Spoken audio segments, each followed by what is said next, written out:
apakah yang dilakukan dia sehingga disebut seseorang itu beribadah kepada selain Allah? Itu loh pertanyaannya. Ya, dia menduakan Tuhan. Dengan cara bagaimana? Ya, dengan cara dia tidak percaya adanya Tuhan. Dia melakukan, kalau ibarat kata kita nih udah zaman apa ya, bukan zaman sih, maksudnya kita nih di Indonesia, kita banyak budaya, jadi semua daerah itu punya adat-adatnya. Tapi kalau kita meyakini, mengimani adat tersebut bahwa itu bisa menolong kita bla bla bla segala macam, itu salah gitu loh, karena itu perantara dari Tuhan. Ya, saya kasih kamu ini biar nanti teman-teman yang lain ya, saya nggak enak saya ngomong terus. Gini, saya kasih kamu kalimat pembantu. Gini ya, misalnya nih Allah memerintahkan kamu untuk berpoligami. Tunggu. Sekarang aku mau nanya sama abang, yang abang imani apa sekarang? Yang abang agama yang abang jalani sekarang agama saya Kristen, Kembang. Begini Kembang, biar kita abang kembali. Kristen. Ya, jadi kan gini kita Kembang. sama-sama punya Tuhan, ya kan? Nah, iya, coba tapi nggak sama Tuhan abang kita. itu aku balik lagi ke abang. Gimana? Bisa. Ya. Iya, makanya itu nanti saya balik gini loh. Gini ya. Jadi kalau misalnya Allah memerintahkan kamu untuk poligami, misal, ya, kemudian kamu nggak turuti itu, ya kan? Kamu malah menuruti misalnya perintah seton untuk poliandri. Nah, yang kamu laksanakan itu perintah seton. Misal, kamu poliandri, suamimu misalnya 4, misalnya. Sedangkan perintah Allah, kamu nggak boleh seperti itu, tapi kamu malah melakukan perintah iblis. Nah, dalam keadaan seperti itulah disebut kamu sedang menduakan Allah atau berbakti atau beribadah kepada ilah lain. Sepakat nggak kamu dengan saya dulu? Kurang sepaham sih. Kurang sepaham, terus gimana? Karena kalau misal nih, yang abang misalkan kan tentang poligami ya? Capek saya ngomong sama kamu, nggak nangkep kamu? Bukan nggak nangkep, abang itu mencontohkan itu sudah kemana-mana dari awal tadi. Ke Bang Rian juga seperti itu, gitu loh. Nggak bisa rata-rata yang naik seperti ini. Jadi emang levelnya ya di situ. Susah kita untuk naik ke level yang lebih lanjut. Kecuali kamu panggil Mas Ali kemarin, coba. Aku mau diskusi sama dia aja. Kalau yang kayak begini-begini, emang levelnya segitu, Dis. Lu nggak bisa berharap lebih tinggi. Biasanya kalau ini naik dia, Mbak. Kalau ini Bang Jeki yang bisa ngelihat dia itu, masuk nggak dia di daftar orang mau naik. Si Karmas itu. Dia temenan sama saya, cuman kadang-kadang kalau pas siaran dia naik atau dia siaran saya naik gitu. DM-in dia dong. DM-in dia. Keluar nanti saya kepental.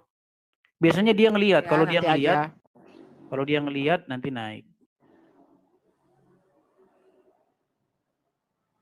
Ini aja Kembang, kalau mau singkat aja ya, memang ngomong-ngomong kalian harus singkat-singkat. Gini, kalau misalnya kamu melakukan kehendak iblis, menuruti iblis, taat kepada iblis, berarti kamu beribadah kepada Allah nggak?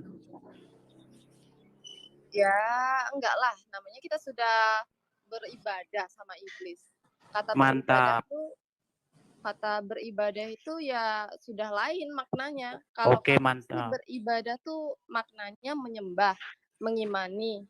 Jadi kalau dari misalnya yang abang bilang kata misalnya menyembah iblis ya, itu ya lain cerita.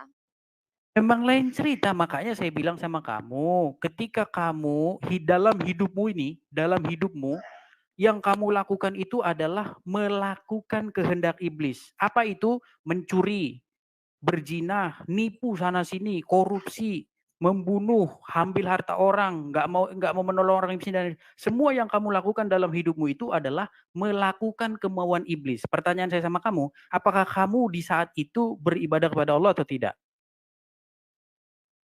Ya, beribadah. Berarti kamu melakukan kehendak Allah itu dengan melakukan kehendak iblis itu? Kehendak iblis. Kalau sulit banget sih kamu nangkepnya Kembang. Ketika kamu Halo. melakukan kehendak-kehendaknya iblis itu, ketika kamu melakukan kehendaknya iblis, berarti kamu melakukan kehendak Allah enggak?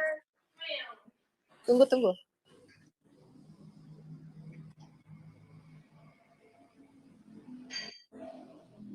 Kamu nangkep nggak, Kembang? Aduh, susah yang Berat. Ini berat. Lemah. parah ini, parah ini. Jadi gini loh, Kembang, ya. Makanya di dalam Bible itu, di dalam Alkitab kami ya, dikatakan jangan ada Allah lain di hadapanku. Maksudnya seperti itu, supaya apa? Supaya jangan ada otoritas lain di dalam hidup seorang Kristen itu. Yang menjadi kepala di dalam hidup orang Kristen yang sejati loh ya, itu harus Allah itu sendiri. Jadi semua tindak tanduknya dari bangun tidur sampai tidur lagi adalah melakukan kehendak Allah. Gitu loh. Jadi ketika dia melakukan yang bukan kehendak Allah, berarti sudah ada Allah lain di dalam hidup dia. Itu bisa jadi uang, bisa jadi pacarnya, bisa jadi siapapun gitu loh. Bosnya sendiri juga bisa. Misalnya kamu pegawai salah satu staf di pemerintahan. Bosmu memerintahkan kamu untuk ngutil uang anggaran negara. Kamu suruh itu kamu lakukan. Nah itu sudah menjadi ilah di dalam hidupmu. Gitu loh. Boleh nggak saya kasih contoh? Ya silakan Mbak Sofi. Begini, Kembang Deso. Contoh nih ya, kalau dalam Alkitab kami. Ya. Pada waktu Adam dan Hawa pertama kali, kalau ini menurut Alkitab kita loh ya, lu jangan samain sama Quran, beda ya. Di dalam Alkitab kita, ketika Adam dan Hawa itu dicobai oleh iblis, disuruh makan buah dari pohon pengetahuan yang baik dan buruk, dia itu tidak sujud-sujud menyembah kepada iblis. Iblis nggak ngomong, oh Adam, gue Tuhan, sujud dong kepada gue, sembah gue. Enggak. Terus?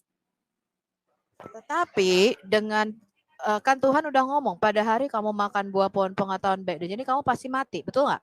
Itu Alkitab kita ya. Nah, ketika Adam dan Hawa menuruti perkataan iblis, Adam dan Hawa makan dari buah pohon pengetahuan, itu dia sudah menjadikan iblis sebagai ilah, menjadikan iblis sebagai Tuhan. Tuhan itu artinya orang yang harus kamu ikuti apapun kata dia. Makanya Yesus mengatakan kamu tidak bisa menyembah dua Tuhan. Kamu tidak bisa mengikuti perkataan iblis. Jadi Tuhan itu bukan pengen kamu sujud-sujud nyembah, bukan. Tuhan itu pengen kita dipimpin oleh roh Allah supaya kita menjadi anak-anak Allah. Sebab Alkitab mengatakan kalau kamu dipimpin oleh roh iblis, kamu akan menjadi anak-anak iblis. Itu artinya. Jadi bukan sujud-sujud menyembah, terus kamu sudah beribadah kepada setan ketika kamu mengikuti perkataannya untuk melanggar kehendak Allah. Itu maksudnya menjadikan iblis sebagai Tuhan. Adam nggak pernah mengatakan, iblis kamu adalah Tuhanku. Enggak. Tapi dengan mengikuti perkataan iblis, dia sudah menjadikan iblis sebagai rajanya, menjadikan iblis sebagai Tuhannya. Dan dengan itu dia sudah menyembah kepada ilah lain. Makanya dia sama Tuhan kami diusir dari Taman di Eden. Dia sudah berdosa, melakukan dosa. Sehingga dia dan anak cucunya kita semua ini harus mati. Sampai sini kamu bisa nangkap nggak? Apa artinya menjadikan seseorang itu Tuhan? Kan itu pemahaman dari kitab kakak ya, kitab agama Kristen ya. Iya, semuanya begitu. Coba kau baca di KBBI apa artinya menjadikan seseorang Tuhan. Sebenarnya bukan dalam hanya Quran di kami. Juga ada kan Edis, orang-orang yang menuruti hawa nafsunya. Ada juga. Hawa nafsunya itu telah menjadi ilah bagi dia kan. Saya kasih kamu contoh, Kembang Deso. Saya kasih contoh. Itu di dalam surat Al-Jatsiyah ayat 23 bunyinya begini. Maka pernahkah kamu melihat orang-orang yang menjadikan hawa nafsunya sebagai Tuhannya? Catat itu. Al-Jatsiyah surat ke-45 ayat 23. Pernahkah kamu melihat orang-orang yang menjadikan hawa nafsunya sebagai Tuhannya? Maksudnya kamu diapain itu hawa nafsunya itu? Dianggap, oh hawa nafsuku, kaulah penciptaku gitu. Bukan begitu. Gitu loh. Atau misalnya At-Taubah 31. Dikatakan, mereka menjadikan rahib-rahibnya dan alim ulamanya sebagai Tuhan di samping Allah. Bahkan rahib-rahib, ulama-ulama, itu bisa dijadikan Tuhan di samping Allah. Kenapa dijadikan Tuhan? Karena Karena mereka mengikuti perkataan rahib-rahib itu, betul nggak, Iya, Edis? seperti itu. Karena dia menuruti rahib-rahib itu tanpa batas. Karena yang disampaikan oleh nabi, yang disampaikan oleh pastor, yang disampaikan oleh ustadz, harusnya bukan perkataan pribadi dia, tetapi adalah firman Tuhan. Firman Tuhan itu yang ditaati, bukan dirinya. Gitu loh. Karena pastor atau pendeta-pendeta banyak oknum melakukan kesalahan. Ada yang mencabuli juga ada. Ustadz-ustadz mencabuli anak-anak juga ada. Jadi yang ditaati dan dipatuhi itu adalah firman Allah itu sendiri. Jadi kamu harus bisa bedakan taat kepada orang dengan taat kepada firman Tuhan yang disampaikan. Begitu juga orang tua kita. Orang tua kita kalau memerintahkan, contohnya, memerintahkan, nak, kamu jangan mencuri, jangan berzina, jangan bersaksi dusta. Itu sebenarnya yang disampaikan itu firman Tuhan.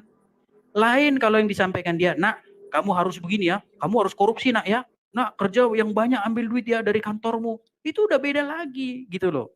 Jadi perintah siapapun itu tidak boleh bertentangan dengan perintah Tuhan. Ketika bertentangan itu kita sudah mengangkat dia menjadi ilah. Seperti Adam tadi. Adam itu memakan pohon pengetahuan yang baik dan yang jahat itu, ya kan? Menuruti iblis itu, dia sudah mengangkat iblis itu menjadi ilahnya. Gitu loh. Jadi di dalam Alkitab kami dikatakan Adam itu telah menjadikan iblis sebagai penguasa, sebagai Tuhannya. Efesus 2 ayat 1 sampai 2. Hanya karena dia mengikuti perkataan iblis dan dia melanggar perintah Tuhan. Bukan karena dia nyembah-nyembah iblis, bukan. Nah, itu namanya menjadikan seseorang sebagai Tuhan. Gitu, Kembang. Jadi kita itu bedakan ngomong hal-hal yang fisikal dengan ngomong-ngomong hal-hal yang spiritual. Kalau yang spiritual memang gitu, yang fisikal memang gitu. Tunggang-tungging, sujud-sujud gitu. Itu ngomong fisik.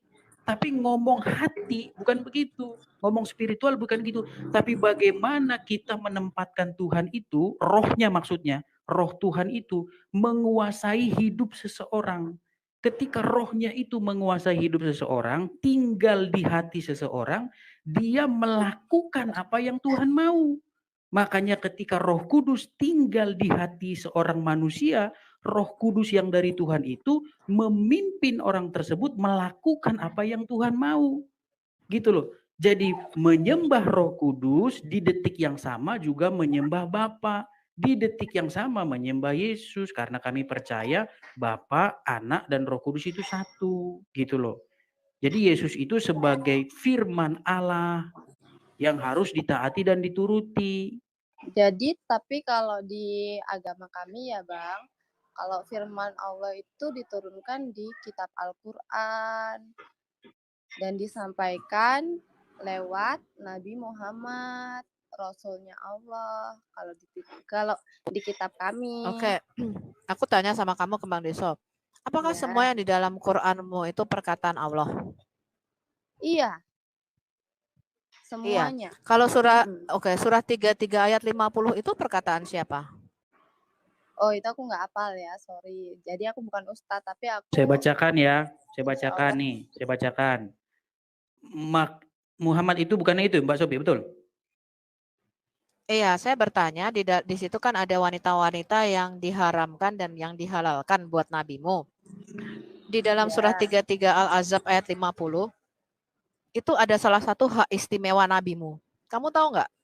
Nabimu mempunyai 16 hak istimewa. Itu kurang paham ya, aku mending tanya sama yang lebih ahli. Kamu nggak tahu ya? Tuh, kalau nggak tahu susah. Kamu harus baca tafsir.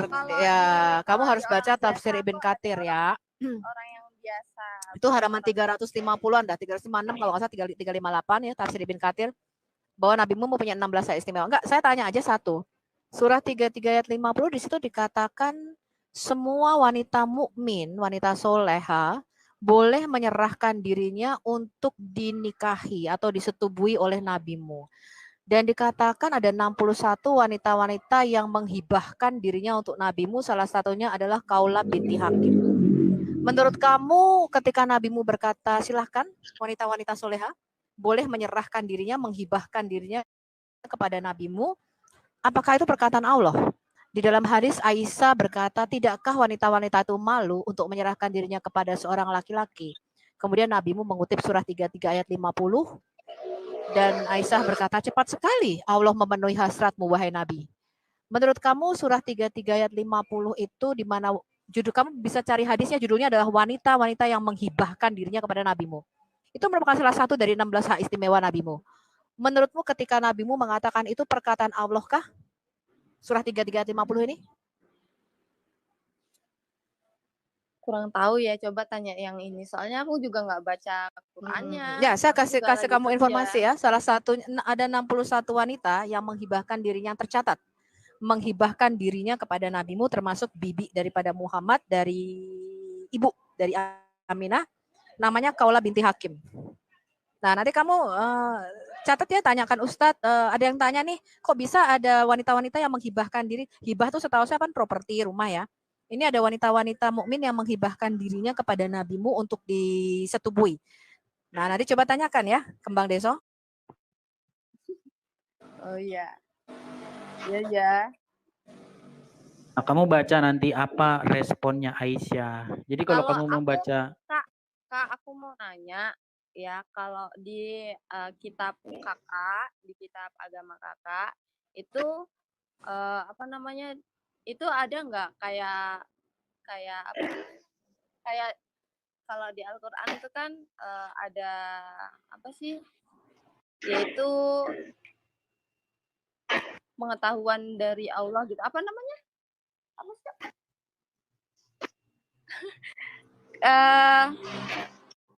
Dapat apa ya? Kayak kalau di Al-Qur'an nih, kalau di Al-Qur'an kan semua kunci itu ada di Al-Qur'an kalau di agama Islam nih.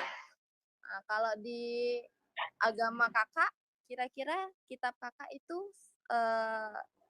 bisa diibaratkan seperti itu enggak? Kunci. Ntar dulu, semua kunci. Maksudnya gimana? Kamu bilang semua kunci ada Bang di Edis, Quran. Ya, lanjut. Saya tanya ayat Quran aja dia nggak tahu. Memangnya kunci apa aja tuh yang ada di dalam Quranmu? Coba, aku mau tahu. Enggak, kan kalau misalkan di Al-Quran itu banyak banget kayak hadis, riwayat, kayak bukan hadis ya, kayak apa sih, petunjuk-petunjuk kehidupan seperti itu. Kalau di kitab kakak, kitab Injil ya kak ya.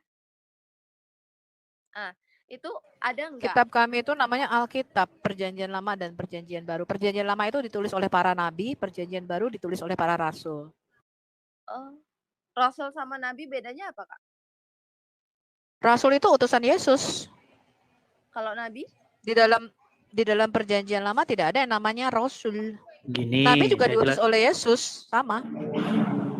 Di Kembang ya. Nabi itu ya kalau dicari akar kata bahasa aslinya, kalau di Indonesia memang dari bahasa Arab ya. Tapi nanti kalau dicari secara mendalam itu dari bahasa Ibrani, dari kata navi untuk laki-laki, kalau perempuan itu naviyah. Apa artinya? Artinya itu adalah orang yang melihat. Maksud dari melihat di sini itu adalah melihat sesuatu yang belum terjadi. Gitu. Misalnya gini nih, misalnya kita sekarang bisa nggak kita melihat seminggu lagi yang akan terjadi? Kan nggak bisa.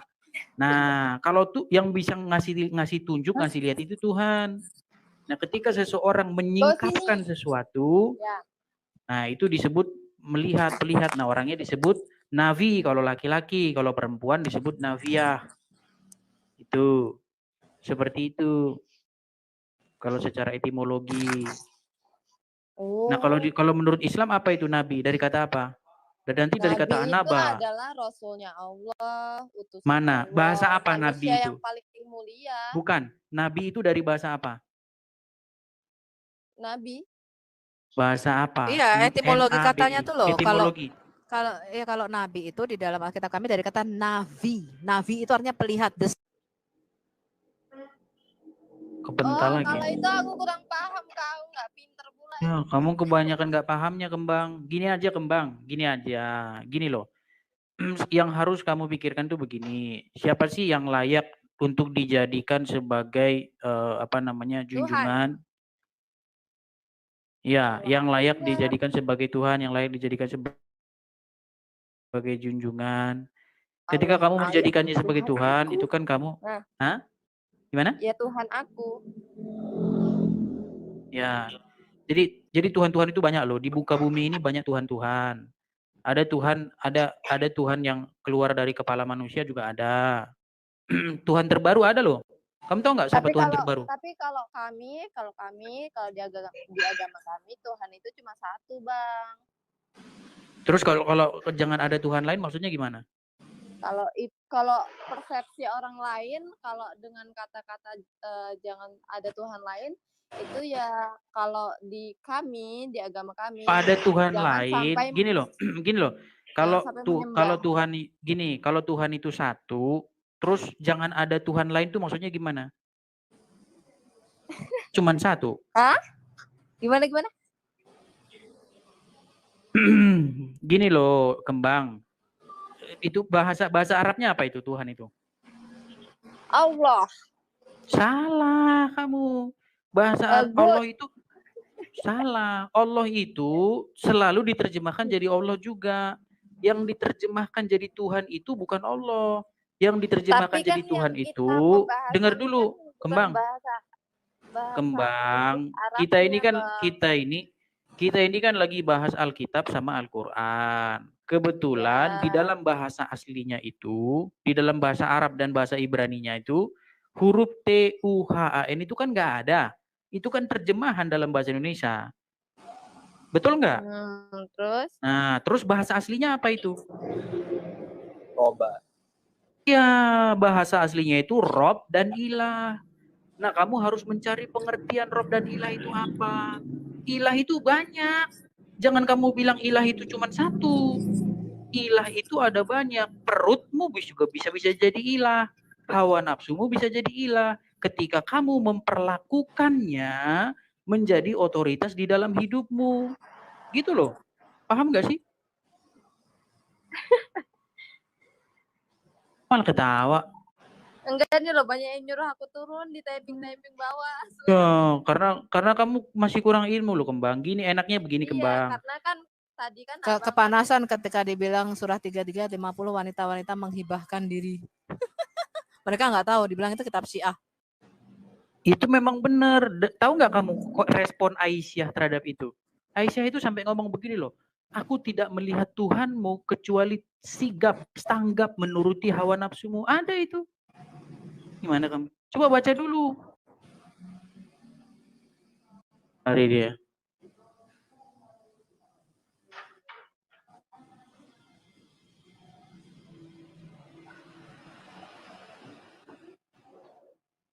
Silakan Satria.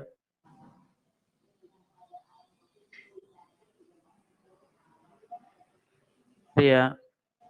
Ya, halo selamat siang. Silakan Satria, gimana? Ya, saya ingin memperjelas lagi yang tentang ayat 33 tadi, surat 33 ayat 50 ya. Betul. Itu termasuk hak khusus untuk Muhammad. Itu salah satu hak istimewa nabimu. Itu adalah salah satu dari 16 hak istimewa nabimu. Yang 60 wanita di sini di mananya ya? Daftar wanitanya ada. Kamu lihat di YouTube saya, itu sudah dibahas di dalam YouTube Al-Hayat Indonesia, nanti kamu cari. Ya, tapi yang tertulis di Al-Quran ini nggak ada 60 wanita soalnya. Ya memang. Adanya di dalam biografi di Sirah Nabawiyah nabimu. Ya, wanita-wanita yang menghibahkan dan di dalam hadis-hadis nabimu. Total didaftar kira-kira 61, termasuk Kaula binti Hakim, yaitu bibi daripada nabimu sendiri, termasuk wanita yang menghibahkan dirinya kepada nabimu. Menghibahkan bukan berarti semuanya itu dinikahi sama nabi kan? Nggak ada yang dinikahi, itu menghibahkan. Kamu tahu nggak menghibahkan dirinya kepada nabimu? 61 wanita itu tidak ada yang dikawin. Nggak, cuma kalau di Quran itu dijelaskan, itu wanita yang menyerahkan dirinya itu untuk dinikahi sama nabi, bukan dihibahkan atau kamu tahu nggak dinikahi itu artinya disetubui? Iya, berarti kamu tahu nggak kata dinikahi itu artinya disetubui? Enggak. Yang namanya nikah itu zawaj di dalam bahasa Arab. Yang namanya nukah itu artinya bersetubuh. bacakan aja ya, saya bacakan. Karena sang Satria ini juga sama kayak yang lain, dia nggak baca tapi ngomong. Gini aja saya bacakan Satria ya, gini. Hai Nabi, sesungguhnya kami telah menghalalkan bagimu istri-istrimu yang telah kamu berikan mas kawinnya. Dan hamba sahaya. Kamu tahu nggak apa hamba sahaya itu? Ya, orang-orang itu atau wanita yang tidak punya suami, yang hidup susah. Bukan, hamba sahaya itu perempuan-perempuan atau budak-budak. Gitu loh. Hamba sahaya yang kamu miliki, ya, yang termasuk apa yang kamu peroleh dalam peperangan. Jadi perempuan-perempuan tawanan yang suaminya sudah dibantai itu, ya, yang dimiliki itu ya. Nah, yang kamu peroleh dalam peperangan yang dikaruniakan Allah untukmu. Dan anak-anak perempuan dari anak laki-laki bapakmu. Anak-anak perempuan dari saudara perempuan bapakmu. Anak-anak perempuan dari saudara laki-laki ibumu. Dan anak-anak perempuan dari saudara perempuan ibumu yang turut hijrah bersama kamu. Nah, ini. Nah, perhatikan ini poin pentingnya. Dan perempuan mukmin, perhatikan ini. Dan perempuan-perempuan mukmin yang menyerahkan dirinya kepada Nabi kalau Nabi mau mengawininya sebagai pengkhususan bagimu, bukan untuk semua orang mukmin. Gitu loh. Jadi ini termasuk kekhususan untuk Muhammad, bahwa perempuan-perempuan mukmin yang mau menyerahkan dirinya kepada Muhammad itu khusus sama Muhammad, nggak boleh yang lain enggak gitu loh. Makanya ini termasuk di sini kekhususan untuk Muhammad. Nah, kamu tahu nggak responnya Aisyah apa ketika ayat ini ada? Tahu nggak? Mohon maaf, cuman di sini yang perlu digarisbawahi adalah menyerahkan dirinya kepada Nabi kalau Nabi ingin menikahinya. Tolong digarisbawahi yang itu, kalau Nabi ingin menikahinya. Berarti bukan semuanya itu dinikahi sama Nabi, bukan. Iya, artinya begini loh, kalau ada perempuan, misalnya kamu hidup sejaman dengan Muhammad nih, permisalan. Ya, ada perempuan mukmin yang mau menyerahkan dirinya kepada Muhammad. Kalau Muhammad mau dinikahi. Tapi kalau nggak mau, misalnya, ya nggak dinikahi. Tapi kalau mau dinikahi, gitu loh. Sepakat nggak kamu?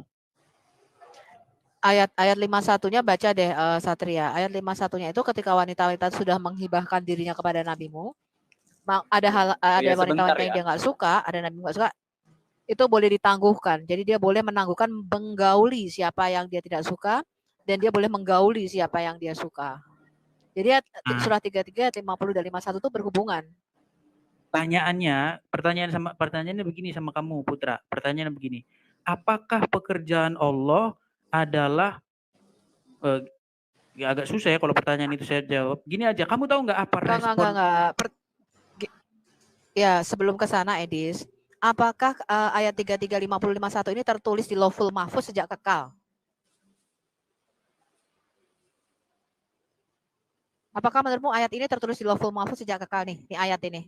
Bahwa wanita-wanita mukmin boleh menyerahkan dirinya atau menghibahkan. Kamu baca hadis ya.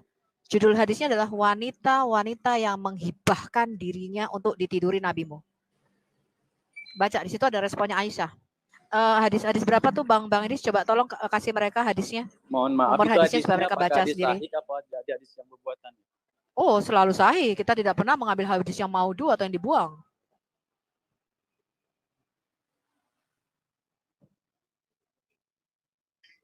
Kamu bisa kok cari online.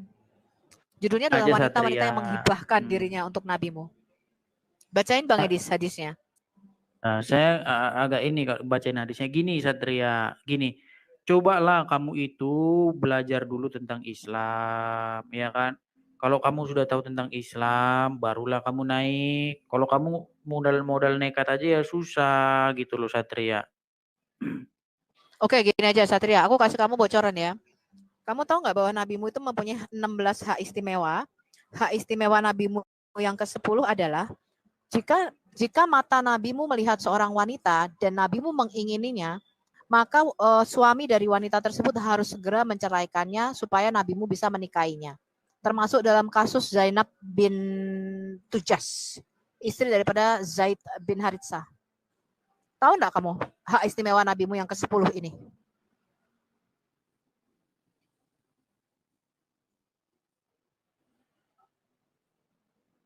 Pingsan dia. Satria? Ya. Kamu tahu tidak bahwa nabimu itu mempunyai 16 hak istimewa. Hak istimewa nabimu yang ke-10 adalah jika mata nabimu melihat jatuh kepada seorang wanita, nabimu mengingini dia untuk dinikahi, maka suami dari wanita tersebut harus segera menceraikan wanita itu supaya nabimu bisa menikahinya. Tahu nggak kamu? Kayaknya maksudnya bukan begitu deh, Mbak. Kalau itu kan istilahnya tuh Saya kasih kamu halamannya ya. Saya kasih kamu halamannya. Sebentar saya carikan ya. Tafsir itu Ibn Katsir apa Al-Qurtubi ya tuh Bang Edis? Ibn Katsir ya kalau nggak salah ya. Saya carikan kamu baca sendiri ya, Satria. Kamu baca sendiri.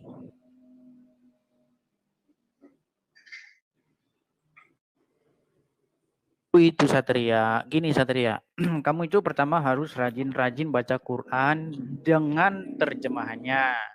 Ya, jangan cuma baca Quran, kamu baca Arabnya doang, kamu nggak ngerti, terus kamu dapat amal. Ya kalau seperti itu kamu masih di level 1. Kalau sama kami, kamu harus bicara mengenai pembacaan Quran itu dalam rangka untuk mengetahui isinya, bukan dalam rangka untuk mendapat amal. Kalau untuk mendapat amal, itu ya, itu bukan urusan saya sama Tuhan saya, dia yang menilai itu gimana nya. Nggak harus saya tahu. Oke. Kamu tahu Zaid nggak? Tahu nggak kamu Zaid di dalam Al-Quran? Nama Zaid. Waduh, terpental dia. Lari.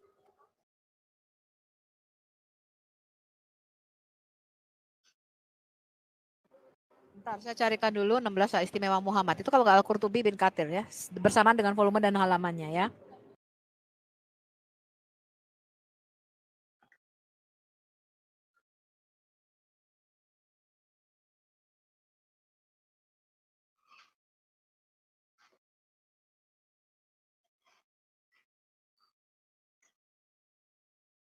Islam awam, ya yang merasa ilmunya ya baru cuman level SD ya jangan naik dulu. Tapi Pak Ustadz ya tolonglah naik begitu loh biar kita ngobrol. Silakan Pak Ustadz yang menyimak naik. Oke, Anda bisa baca 16 hak istimewa nabimu itu tafsir Al-Qurtubi.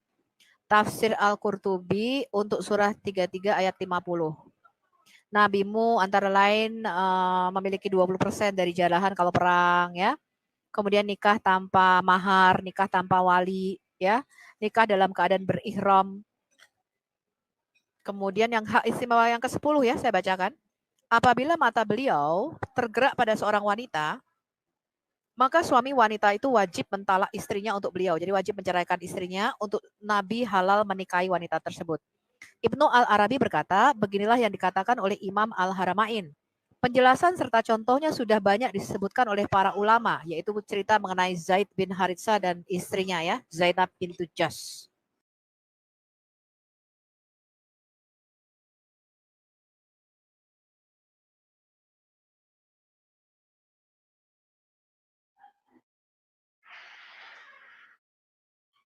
Saya ulangi ya, kalian bisa membaca ini dalam tafsir Al-Qurtubi. Kalian download atau kalian beli buku tafsir Al-Qurtubi surah 33 ayat 50. Tentang 16 hak istimewa Muhammad. Halamannya, bentar nih, halaman berapa ya?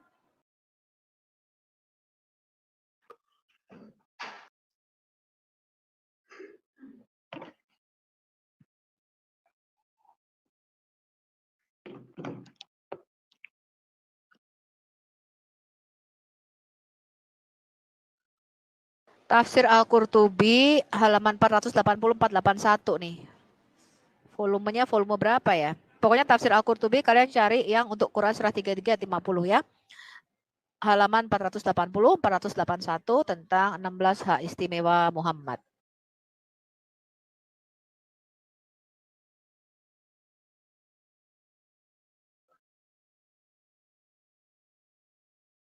Ya, silakan lanjut teman-teman.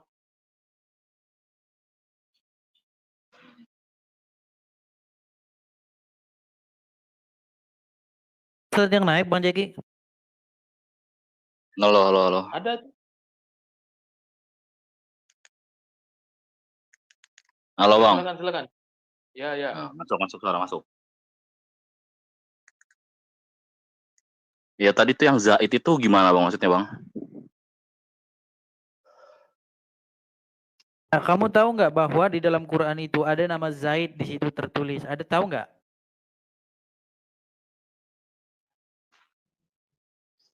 Iya, Tentang apa itu? Masalah Zaid itu tentang apa? Coba kamu jelasin dulu sebelum saya jelasin kamu. Sayyidah Zainab. Nah, coba kamu bacakan dulu yang tentang Zaid itu bagaimana? Ya, saya sih nggak tahu ya yang baca itu. Mhm. Yang pertama,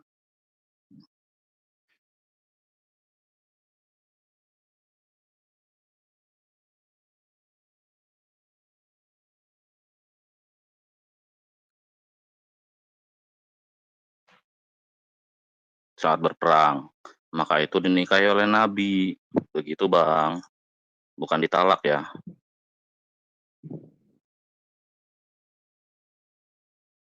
Halo?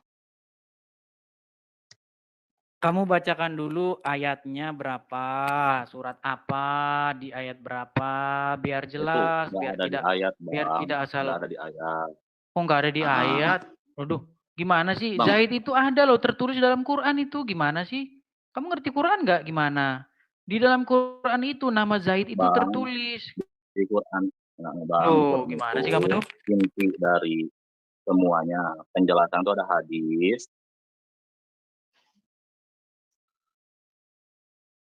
Bukan di dalam Quran itu nama Zaid itu tertulis. Kamu itu gimana? Kamu ngerti nggak? Kalau nggak tahu, baru bilang aja biar saya bukain ayatnya sama kamu.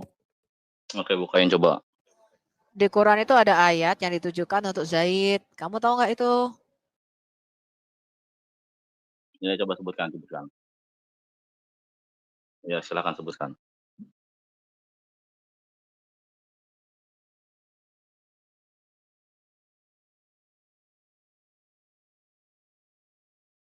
Sama kamu. Delay Saya ya? ambilin dulu. Ya, sebentar. Saya ambilin Ini dulu. delay nggak sih? Ya, sebentar. Saya ambilin dulu ya buku saya ya. Saya ambilin bentar.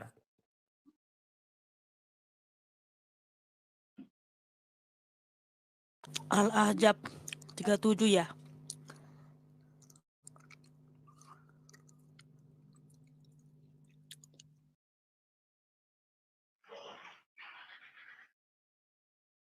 Nih, saya bacakan ya dari mulai Al-Ahzab ayat yang ke-36 ya. Saya bacakan nih. Saya bacakan ya. Begini bunyinya ya. Al-Ahzab 3 ya, ayat Al-Ahzab 36 ya. 37 begini ya. Bunyinya begini. Dan ingatlah ketika kamu berkata kepada orang yang Allah telah melimpahkan nikmat kepadanya dan kamu juga telah melimpahkan nikmat kepadanya. Nih, ngomong gimana? Ngomong gini. Tahanlah terus istrimu dan bertakwalah kepada Allah. Sedang kamu menyembunyikan di dalam hatimu apa yang Allah akan menyatakannya. Dan kamu lebih takut kepada manusia. Sedang Allah lah yang berhak untuk kamu takuti. Maka tatkala Zaid, nah ini perhatikan nih. Maka tatkala Zaid telah mengakhiri ya keperluan terhadap istrinya, maksudnya itu menceraikannya, kami kawinkan kamu dengan dia supaya tidak ada keberatan bagi orang-orang mukmin untuk mengawini istri-istri anak angkat mereka apabila anak-anak angkat itu telah menyelesaikan keperluan terhadap istrinya dan adalah ketetapan Allah itu pasti terjadi. Tahu ayat ini nggak kamu? Delay, Bang. Dua suara. Delay, masa sih? Dua suara ini. Gua keluar dulu ya, nanti masukin lagi ya. Padahal Delay jelas apa? suaranya. Apa yang Gua delay? suara Pingsan keluar. lagi, pingsan lagi. Gara-gara si Edis lewat. Gini, Bang. Kan tadi bahas kita mulu ya. Kalau gue bahas lu boleh nggak, Bang? Nggak Halo? mau bahas. Kamu gini, dinyalakan, begini, nanya. Gini, Bang. begini Bang, Yulian. sabar. Oke, begini Kamu Yulian. turun dulu Nah, kalau udah. Bang, bentar dulu ya. Kamu turun dulu double. Ya, Double kamu suarain turun dulu naik double. lagi. Turun. Ya turun aja, jangan nanya. Kalau double itu turun, jangan nanya. Nanti Saya saya sambil Sambil ada muslim yang naik, saya lanjutkan ya. Itu saya bacakan ya dari kitab-kitab tafsir ya. Gini, misalnya kita lihat riwayat-riwayat ya, dari mulai Asbabun Nuzul dari ayat 36 ya. Saya ceritakan gini. Al-Aufi telah meriwayatkan dari Ibnu Abbas, pada mulanya Rasulullah itu pergi untuk melamar, gini, Rasulullah pergi untuk melamar untuk pelayan laki-lakinya yang bernama Zaid bin Haritsah. Maka beliau masuk ke dalam rumah Zainab binti Jahsi, ya, dan beliau langsung melamarnya untuk Zaid. Tetapi Zainab menjawab, ya, Zainab binti Jahsi itu menjawab, aku tidak mau menikah dengannya. Nah, Rasulullah bersabda, tidak. Bahkan kamu harus menikah dengannya. Zainab binti Jahsi berkata, wahai Rasulullah, apakah engkau mengatur diriku? Ketika keduanya sedang berbincang-bincang mengenai hal tersebut, Allah menurunkan firman-Nya, dan tidaklah patut bagi laki-laki yang mukmin dan tidak pula perempuan yang mukmin apabila Allah dan Rasul-Nya telah menetapkan sesuatu ketetapan, yaitu Al-Ahzab 36 ya, hingga akhir ayat. Akhirnya Zainab binti Jahsi bertanya, wahai Rasulullah, apakah engkau rela menikahkan dia denganku? Rasulullah menjawab, ya. Zainab berkata, kalau demikian saya tidak akan menentang perintah Rasulullah. Saya rela dinikahkan dengannya. Nah, terlepas dari apakah benar Muhammad sendiri yang menikahi Zainab dengan Zaid, ya, intinya ada riwayat yang mengatakan demikian. Ada pula riwayat yang mengatakan bahwa akhirnya mereka bercerai. Ya, Zainab dengan Zaid itu bercerai. Nah, yang ditanya di sini sama teman-teman muslim ya, kata-kata tahanlah terus istrimu dan bertakwalah kepada Allah, sedang kamu menyembunyikan di dalam hatimu apa yang Allah akan menyatakannya, gitu loh. Nah, yang dimaksud itu apa yang dimaksud? Kamu takut kepada manusia, sedang Allah lah yang berhak kamu takutinya, yang lebih kamu takuti. Nah, pertanyaannya apa yang disembunyikan Muhammad dalam hatinya? Gitu. Sehingga dikatakan bahwa Muhammad itu lebih takut kepada manusia. Apa? Nah, itu pertanyaannya tadi, tapi dia udah kabur-kabur. Gitu loh. Ya sebenarnya sih orang Kristen tuh nggak pernah mengurusi hal itu kan nggak pernah mengurusi ya. Itu memang hanya Islam gitu loh. Cuman ketika teman-teman muslim mengatakan bahwa mereka mengimani hukum Taurat dan lain sebagainya. Karena di dalam hukum Taurat itu ada perintah berbunyi begini, jangan mengingini istri sesamamu. Ada itu di dalam kitab Taurat. Gitu loh. Nah, pertanyaannya kepada teman-teman muslim, apakah Muhammad tahu gitu di dalam Taurat itu ada kata-kata jangan mengingini istri sesamamu gitu. Bertanya loh ini. Bertanya ya, bertanya. Mungkin ada teman-teman muslim